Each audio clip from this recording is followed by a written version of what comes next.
I think I can feel some of the effects of the paint fumes burning off up here. You feel a little bit high? Sort of, a little dizzy. Okay, moment of truth. We've got this contraption set up, and it is going to hopefully lift the beam right into place, and then Charles will attach it with the permanent hardware. Go, Jill. Go.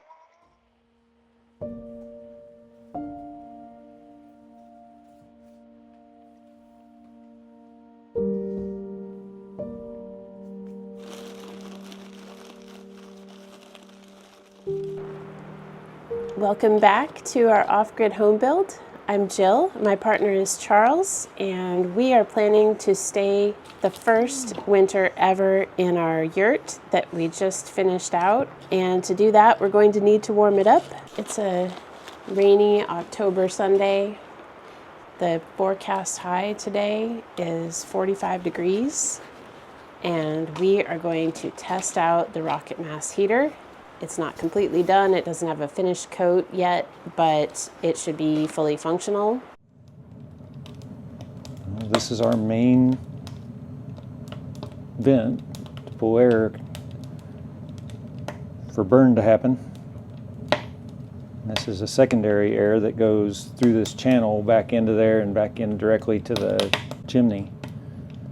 And that's to cause a secondary burn to go back there. The secondary burn is where the gases get burned up.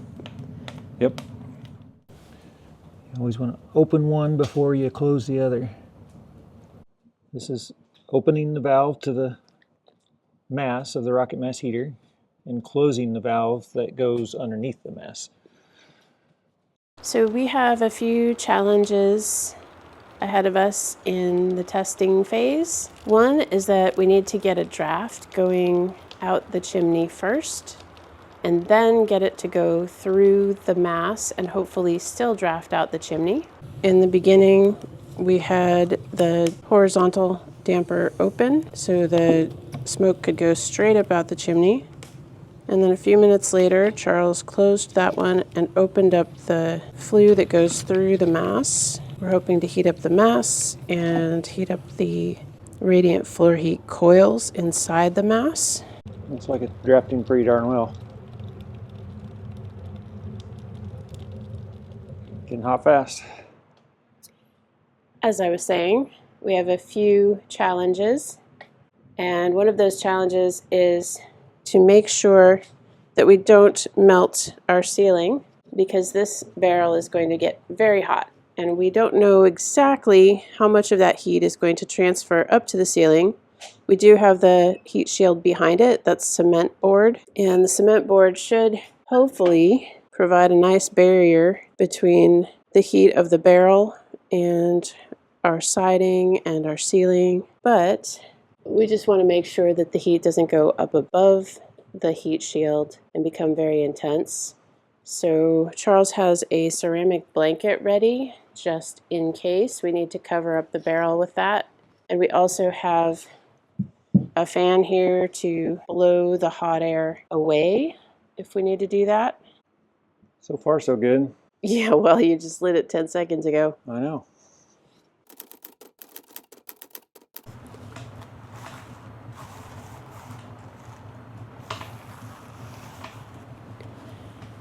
So far, so good as far as the temperature. The barrel is getting very hot, but that heat is not trying to melt the yurt. However, there is kind of a haze of smoke in the room and a funny smell. And I think that is because there's fresh fireproof paint on all of our metal parts, including the barrel itself. So it's maybe not ideal that we are burning it for the first time when we have to be in here all day. I think I can feel some of the effects of the paint fumes burning off up here. You feel a little bit high? Sort of, a little dizzy. Yeah, so I've been Googling it, and the bad news is the VOCs from the paint can cause some nasty symptoms like dizziness, headaches, and short-term loss of memory. The good news is 45 to 60 minutes it's supposed to take before the paint is cured and we are spared further fumes.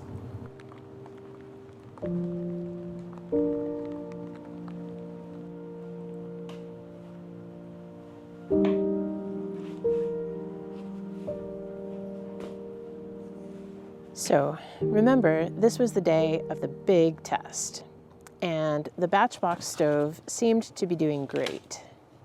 So Charles really worked at getting that fire as hot as he could make it. That's hot. Really hot.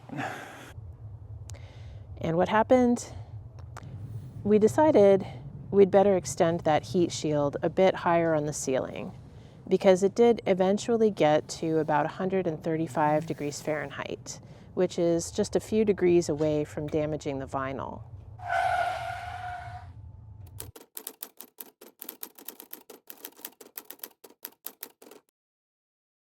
The heat shield behind the barrel is getting near 300 degrees. And I'm worried about even the radiated off the back of the heat shield against that plastic. What are you going to do about it? We'll put another heat shield here. We can revisit the fireplace again later in the video, but first, let's check out the progress on the covered porch. I've been surprised again and again at how big this structure is turning out to be. The rough cut lumber is 6 by 6, and some of the pieces are 15, 20, even 25 feet long. So these are hard to move around, and Charles has had his work cut out for him trying to figure out how to get them up to where they need to go.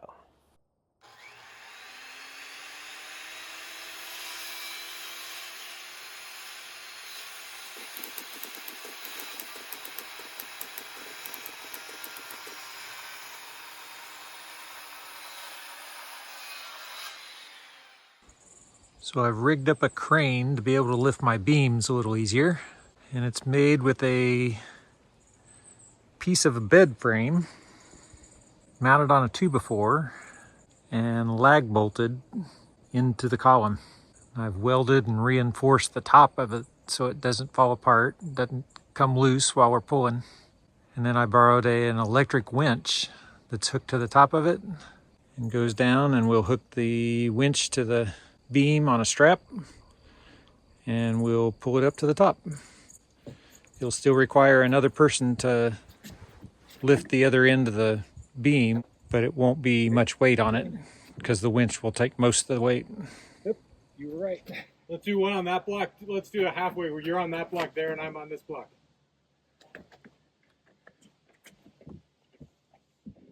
Keep going. You can.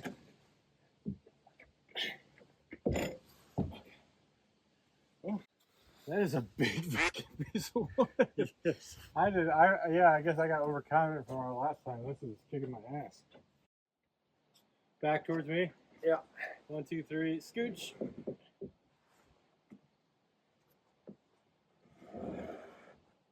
1, 2, 3. I think we. Oh, you're good. Oh, careful. Okay, we have to go back 6-8 inches at least. Well, you got to fit too. I'll get on the other side. Can we go that way anymore? A little bit. All right, we're probably pushing it now. I think it's clear. 2, 3. 2, 3. 1, 2, 3.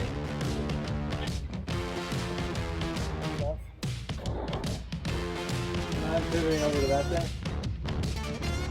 Yeah, eventually. Yeah, okay. So move your block with you. Yeah, okay. Wow, that's like a second hand on a pocket.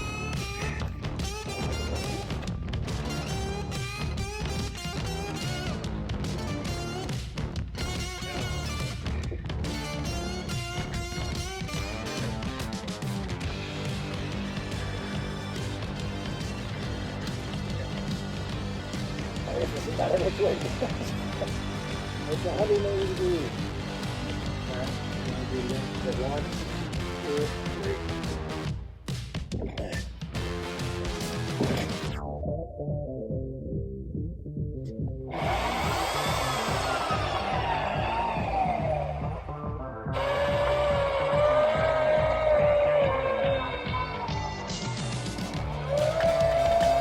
Oh, stop! So it didn't break, but it's very flexible.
It is a beautiful day in the middle of October, and as you can see over my shoulder, Charles has made lots of progress on the covered porch. He has enlisted our neighbor again to get a few more of those beams up. The only one remaining now is the one that needs to go the highest. It also happens to be the longest and heaviest beam, so we can look forward to that challenge. But I think it's time to talk about the generator. Remember how we went all the way to Maine and we brought back a generator that we hoped would be able to power the property on days in the winter when our solar system is not quite enough. But it turns out that the generator was not quite performing to the specifications that we read about, and not quite to the level where it would be able to work well with our particular inverter. We have gone back to the drawing board. Charles has chosen a new generator that he ordered to have shipped here in the near future. But the really sad part is that he built this whole shed to store the generator, and now the shed is useless because the new generator doesn't require a shed.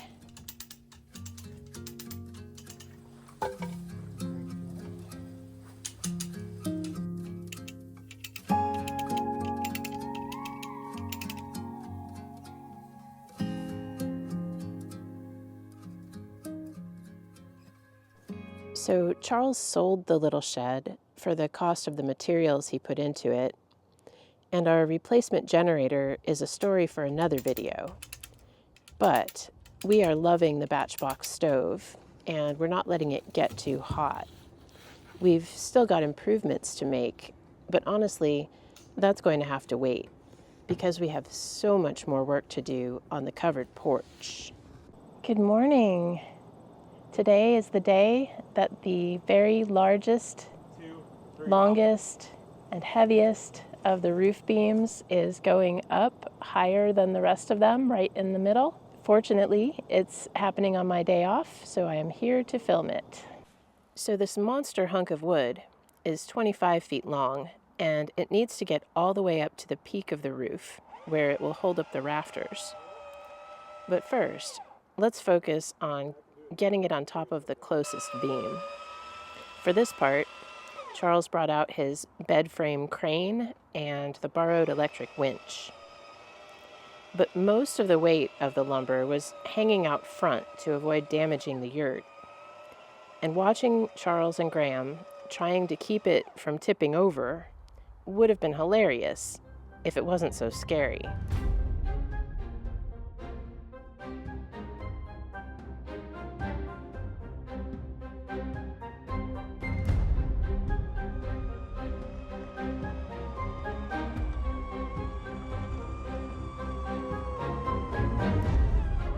What'd you say? Push down. Push down. Okay. A little more. Careful. Okay, we should be able to tip it up onto it. And the unsung hero of this whole story appears to be the ratchet straps. I have a new appreciation for those after watching this.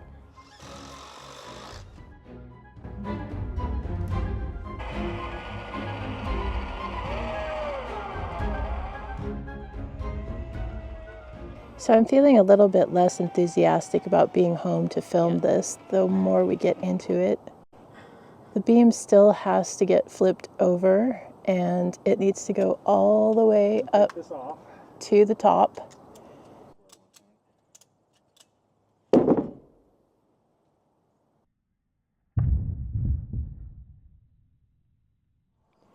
It's a few hours later, and we're back. We took a lunch break. Charles took a thinking break to think through the problem of how to get the beam higher than we left it. And then he ran to the hardware store to get a giant bolt, the biggest bolt he could find. He cut it in half, and he bought some nuts to hold it in place. Now he is drilling holes in our two longest posts. And he's going to build two levers out of 2x6s so that he and Graham can basically catapult the giant beam up to where it needs to go. That may sound a little sketchy, but honestly, it seems a little bit less sketchy than some of the stuff that has happened to get the beam where it's at right now.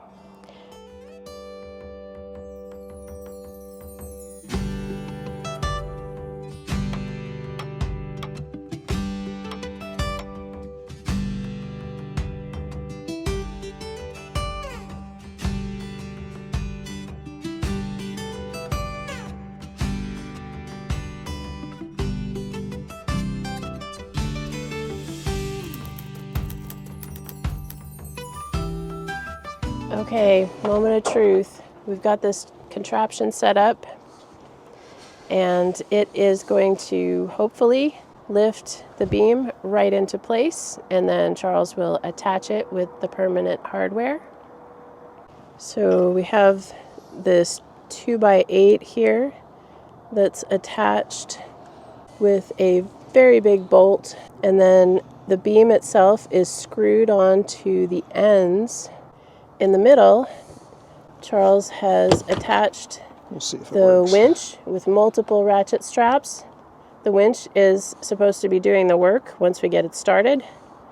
I'll be operating the winch from the ladder, and Charles and Graham are going to use their weight to help lift it up off of these wedges.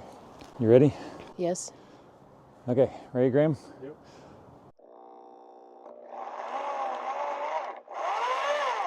Go. Go, Jill. Go. Pull it. Pull the trigger. I can't reach it. Should we go for it? Let's. I can't. I need a taller ladder, damn it.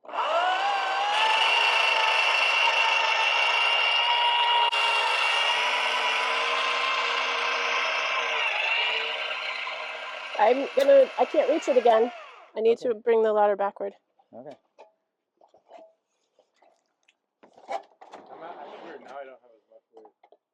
No, it'll be lighter and lighter as it goes all the way up, because the pivot point's taking more of the weight.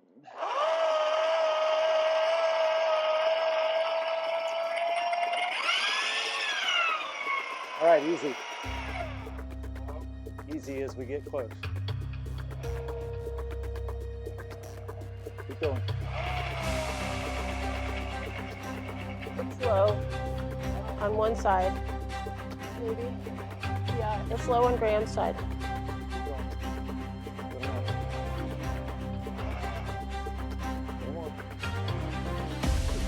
See what it's doing?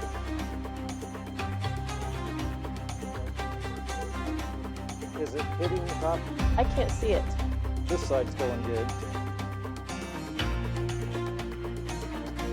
It looked low to me before, but That one looked low and then it corrected itself. Yeah, that one's on. not. I mean, it started on, yeah. This Right. side I can't tell. Yeah, well, Charles's side, yeah. Charles's side started on. Boy, it's just about there. I wonder if we put a little more pressure with the winch. How much is it off by? Maybe a 16th. Wow. Put some more pressure on it. Not with you up there. Put some more pressure on it. There's no way it's going anywhere. Well, I don't want you up there while I do it, though. But he might need to push it up onto the post, I think. It's at an angle that Graham will hold it, just holding that on. Put more pressure on it. All right. All right, I need to move backward. Are you pushing on the Yeah. too late? I wonder if you push a little harder and I push up here, just push it that way. Right now? Yep. Yep. Yeah, it's going. We need more pressure on the winch.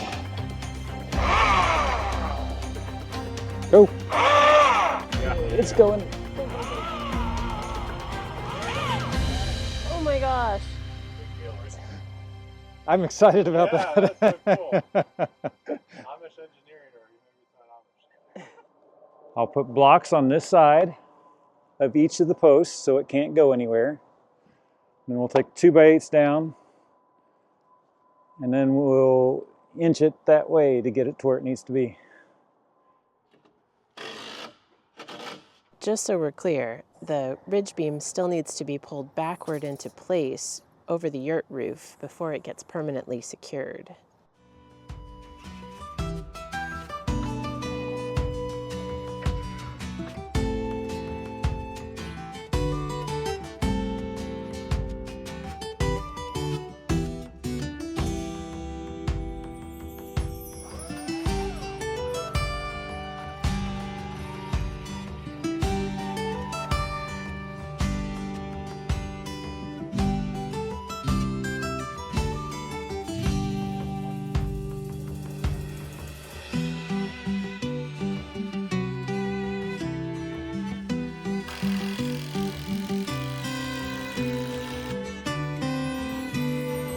That one's solidly attached. Woohoo!